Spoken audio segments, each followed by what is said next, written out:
हसन बिन साबित higher secondary school, जदीद तकाज़ों से हम आहंग वसी और ईज कैंपस, फैसलाबाद में वाहिद कैडेट साज इदारा, हॉस्टल की सहूलत के साथ। औज़ु बिल्लाहि मिनश शैतानिर रजीम, बिस्मिल्लाहिर्रहमानिर्रहीम, अल्लाहुम्मा सल्लि अला सय्यिदिना व मौलाना मुहम्मद व बारिक व सल्लिम व सल्लि अलैहि। इस उम्मीद के साथ कि आप तमाम लोग खैरियत से होंगे। ऑनलाइन क्लासेस के हवाले से फ़िज़िक्स के लेक्चर की रिकॉर्डिंग है और फ़िज़िक्स का पहला ही चैप्टर है वो बच्चे जो 8वीं क्लास से 9th में प्रमोट हुए हैं उनके लिए। तो फ़िज़िक्स का पहला ही चैप्टर और पहला ही टॉपिक। तो सबसे पहले हम शॉर्ट क्वेश्चंस पे आएंगे और इस टॉपिक के अंदर जो शॉर्ट क्वेश्चन हैं उनको आइडेंटिफाई करेंगे और फिर हम उनके आंसर्स जो है वो डिस्कस करेंगे। तो सबसे पहले हमने पढ़ा हुआ है साइंस को 8वीं क्लास में। तो 8वीं क्लास की जो साइंस थी उसको 3 सेगमेंट में डिवाइड किया गया था। उसमें कुछ पोर्शन हम फिज़िक्स का पढ़ते थे, कुछ केमिस्ट्री का पढ़ते थे, कुछ बायोलॉजी का पढ़ते थे। लेकिन जब हम 9th क्लास में आते हैं तो इस साइंस को सेगमेंटाइज करके अलग-अलग बुक्स में कन्वर्ट कर दिया गया। तो जो फ़िज़िक्स है उसको अलग कर दिया गया जिसमें हम फ़िज़िकल ऑब्जेक्ट्स के बारे में पढ़ते हैं, केमिस्ट्री को अलग कर दिया गया जिसमें हम केमिकल कंपोजिशन के बारे में पढ़ते हैं, और बायोलॉजी को अलग कर दिया गया जिसमें हम लिविंग और नॉन लिविंग ऑर्गेनिज़म्स के बारे में पढ़ते हैं। तो हम फ़िज़िक्स के बारे में बात करेंगे। फ़िज़िक्स क्या है, फ़िज़िक्स का हमारी रोज़मर्रा ज़िंदगी में क्या रोल है, कैसे एप्लीकेबल होती है और इसने किस तरह से इंसान की ज़िंदगी में आसानियाँ पैदा की हैं। तो सबसे पहले मैं फ़िज़िक्स की डेफिनेशन लिखता हूँ। चैप्टर नंबर 1 है, उसके शॉर्ट क्वेश्चंस है। तो फ़िज़िक्स की डेफिनेशन, तो फ़िज़िक्स की डेफिनेशन में उसने क्या बताया, define physics, physics is the branch of science. सबसे पहली बात जो हमने इसमें करनी है क्या है, फ़िज़िक्स ये साइंस की एक ब्रांच है इन विच, जिसमें हम पढ़ते हैं स्टडी अबाउट मैटर, मैटर के बारे में पढ़ते हैं, एंड एनर्जी, और एनर्जी के बारे में पढ़ते हैं, एंड देयर म्यूचुअल इंटरएक्शन, और मैटर और एनर्जी का आपस में ताल्लुक़ क्या होता है उस ताल्लुक़ के बारे में पढ़ते हैं। तो मैं जो डेफिनेशन है उसको रिपीट कर रहा हूँ। Physics is the branch of science in which study about matter and energy and there mutual interaction. तो इस डेफिनेशन के अंदर वो वाले वर्ड जिनको हमने एक्सप्लेन करना है उनके मीनिंग्स के बारे में हमें पता होना चाहिए, उनकी एप्लीकेशंस के बारे में हमें पता होना चाहिए। तो उसमें जो सबसे पहले वर्ड आता है वो साइंस है। साइंस को पढ़ते हुए हमें तकरीबन कोई 8 साल हो गए हैं। हमने बहुत छोटी क्लासों से साइंस को पढ़ना शुरू किया हुआ है और 8वीं क्लास तक हम साइंस को पढ़ते आ रहे हैं। तो साइंस की प्रॉपर डेफिनेशन है क्या, उसके बारे में यहाँ पे बात करेंगे। तो ये हमारा दूसरा शॉर्ट क्वेश्चन होगा। तो साइंस की प्रॉपर जो डेफिनेशन है उसमें क्या बात की गई है, द नॉलेज। साइंस क्या होती है, साइंस इज़ द नॉलेज। ये एक ऐसा इल्म होता है गेन थ्रू, जो हमें हासिल होता है ऑब्ज़र्वेशन, मुशाहदात के ज़रिए से, एंड एक्सपेरिमेंटेशन, और तजर्बात के ज़रिए से। अब हमने इन 2 वर्ड्स को एक्सप्लेन करना है कि ये ऑब्ज़र्वेशंस क्या होते हैं और ये एक्सपेरिमेंटेशन क्या होते हैं। क्योंकि अब हम 9th क्लास में हैं, 9th क्लास में स्टूडेंट्स जो है वो एक बड़ी क्लास में आ जाते हैं और उनकी कॉन्सेप्चुअल स्टडी स्टार्ट हो जाती है। तो जब भी हमने डेफिनेशन पढ़नी है सिर्फ उसको इस तरह नहीं पढ़ जाना कि हम पढ़ के उसको याद कर लें, ज़रा रट्टा लगा लें, नहीं। हमने उसके अंदर जो वर्ड्स दिए हुए हैं उनको मीनिंगफुल लेसन में लेके आना है, उनको अच्छी तरह से जो है ना वो कंसेप्चुअलाइज करना है। तो जिस तरह मैंने आपको बताया कि साइंस क्या है, science is the knowledge gain through observation and experimentation. अब इसमें 2 वर्ड ऐसे हैं, ऑब्ज़र्वेशन और एक्सपेरिमेंटेशन, जिनको मज़ीद एक्सप्लेन करने की ज़रूरत है। तो ऑब्ज़र्वेशन क्या होते हैं, ऑब्ज़र्वेशन को हम कहते हैं मुशाहदात, मुशाहदा करना। तो जब हम मुशाहदा करने के ऊपर बात करते हैं तो बहुत सारे लोग इसके ऊपर डिफरेंट राय देते हैं। कोई कहता है जी मुशाहदा करना देखना होता है, कोई कहता है जी मुशाहदा करना जो है वो सुनना होता है, कोई कहता है जी किसी चीज़ को देख के अपने दिमाग के अंदर किसी चीज़ को बिठा लेना, ये मुशाहिदा करना होता है। लेकिन ये जो प्रॉपर और कॉन्सेप्चुअल इसका पॉइंट ऑफ व्यू है उसमें ऑब्ज़र्वेशन क्या होता है, तो इसके बारे में बताया जा रहा है कि वो नॉलेज जो हमें हमारी 5 सेंसेस के ज़रिए से हासिल होता है, वो सारे का सारा नॉलेज जो है वो नॉलेज थ्रू ऑब्जर्वेशन कहलाएगा। मतलब हमारी 5 सेंसेस कौन सी हैं, इसको भी हमने ऐड की साइंस में।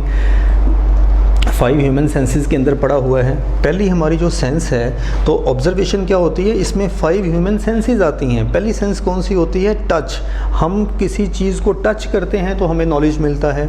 दूसरा जो है वो हमारी सेंस कौन सी है, स्मेल। हम किसी चीज़ को स्मेल करते हैं तो हमें जो है वो नॉलेज मिलता है। जब हम किसी चीज़ को टेस्ट करते हैं तो उससे भी हमें नॉलेज मिलता है। जब हम देखते हैं किसी चीज़ को, ज़मीन पे गाड़ियों का चलना, मोटरसाइकिल का चलना, परिंदों का हवाओं में उड़ना वगैरह वगैरह, जब भी हम किसी चीज़ को देखते हैं तो देख के भी हमें जो है वो नॉलेज मिलता है। और जो लास्ट हमारे सेंस है वो है सुनने की सलाहियत। तो हमें बहुत सारा नॉलेज जो है वो सुन के मिलता है। तो वो नॉलेज जो हमें सुन के मिले, जो हमें देख के मिले, जो हमें टच करके मिले, जो हमें टेस्ट करके मिले, वो सारे का सारा नॉलेज थ्रू ऑब्जर्वेशन कहलाएगा। तो ये जो मुशाहदे के ज़रिए इल्म हासिल किया गया, इसे साइंस कहा जाता है। और साइंस में दूसरी बात क्या की गई है, वो एक्सपेरिमेंटेशन की बात की गई। एक्सपेरिमेंटेशन क्या होती है, तजर्बा। तजर्बा क्या होता है कि जब हम एक मतलब आइडिया अपने दिमाग में जनरेट करते हैं कि ऐसा होना चाहिए, हाइपोथेसिस को जनरेट करते हैं, तो उस हाइपोथेसिस की, उस मफरूज़े की टेस्टिंग के लिए हम उसका जो है वो एक्सपेरिमेंट करते हैं। फिर उस एक्सपेरिमेंट के जो रिज़ल्ट्स होते हैं वो हमारी तवक्को के मुताबिक भी आते हैं और हमारी तवक्को के बरअक्स भी आते हैं।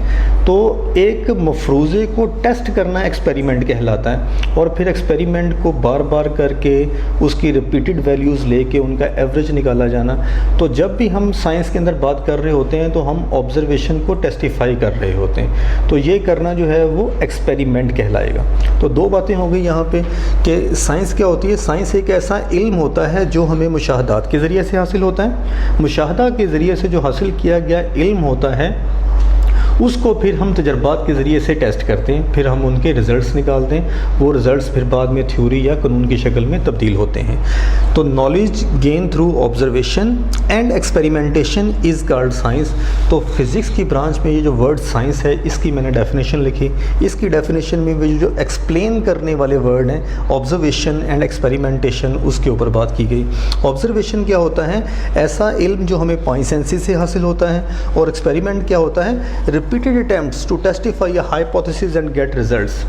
कि जब भी हम अपने हाइपोथेसिस को टेस्ट करेंगे और उनके रिजल्ट्स निकालेंगे, ये सारा कुछ जो है ये एक्सपेरिमेंटेशन कहलाएगा। तो उसके बाद जो दूसरा डेफिनेशन में एक्सप्लेन करने वाला वर्ड है वो है मैटर।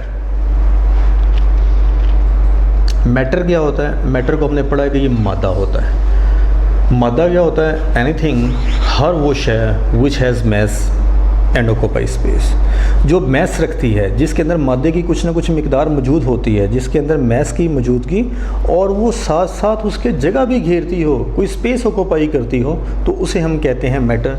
तो प्रॉपर डेफिनेशन क्या है, anything which has mass and occupy space. हर वो शय जो मैस रखती है और जगह घेरती है उसे हम मैटर कहते हैं। तो फिर आगे मैटर की स्टेट्स आती हैं। मैटर की 4 स्टेट होती हैं। पहली कौन सी है, सॉलिड। दूसरी कौन सी है, लिक्विड। तीसरी कौन सी है, गैस। और चौथी स्टेट जो है वो उसे हम प्लाज्मा कहते हैं। तो पहली स्टेट जो है सॉलिड, उसके ऊपर बात करते हैं। सॉलिड क्या होता है, सॉलिड की एग्जांपल्स कौन सी हैं। तो सॉलिड को जब हम पढ़ते हैं तो उसमें वो बताता है हर वो शय जिसकी मखसूस शक्ल होती है और मखसूस वॉल्यूम होता है। Solids have definite shape and have definite volume.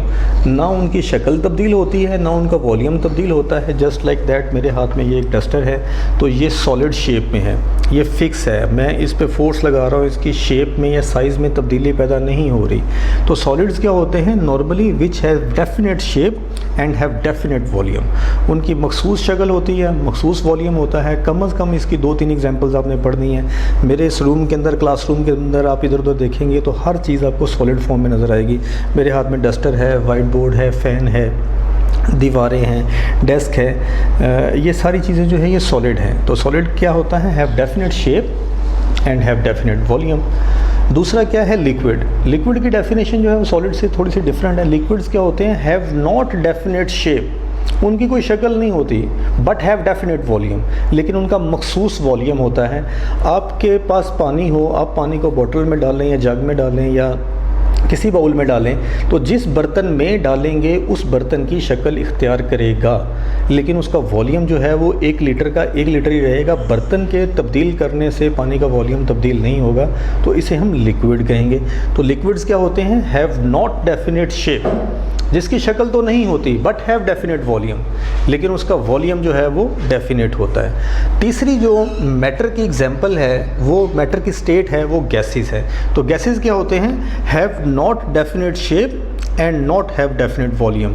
ना तो उसकी शक्ल होती है, ना ही उसका वॉल्यूम होता है। तो उसको जितनी भी स्पेस दी जाए वो सारी की सारी स्पेस ऑक्यूपाई कर लेते हैं। इसकी एग्जांपल आमतौर पे जो बुक पे कोट की गई है वो रूम फ्रेशनर है, कि रूम फ्रेशनर जो होता है, एयर फ्रेशनर, वो पहले एक छोटे से कैन के अंदर बंद होते हैं, उसके पार्टिकल्स जितने भी होते हैं। तो जैसे ही हम उस पर प्रेशर लगाते हैं वो पार्टिकल्स एस्केप आउट करते हैं टिन के अंदर से और वो पूरे कमरे में फैल जाते हैं। तो गैस को जितना वॉल्यूम दिया जाएगा वो सारे का सारा वॉल्यूम जो होगा वो ऑक्यूपाई कर लेगी, और उनके पार्टिकल्स के दरमियान जो डिस्टेंस होता है वो बहुत ज़्यादा होता है अगर उनके साइज़ को कंपेयर किया जाए। और मैटर की जो चौथी स्टेट है उसे हम कहते हैं प्लाज्मा।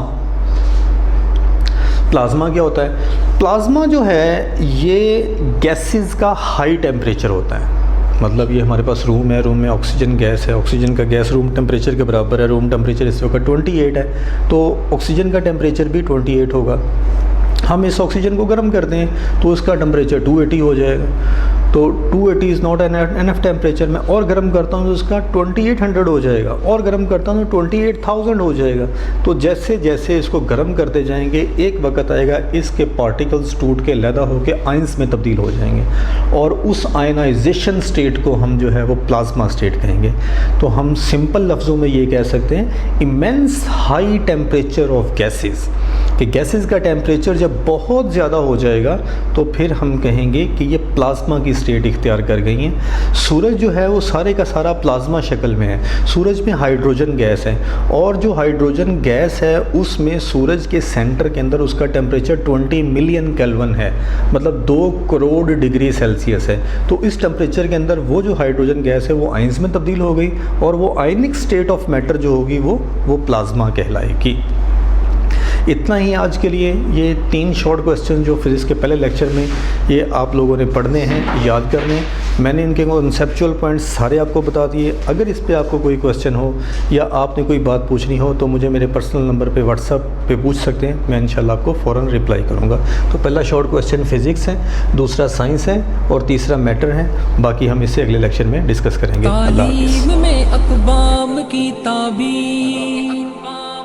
तालीम में तहजीब की तस्वीर, तालीम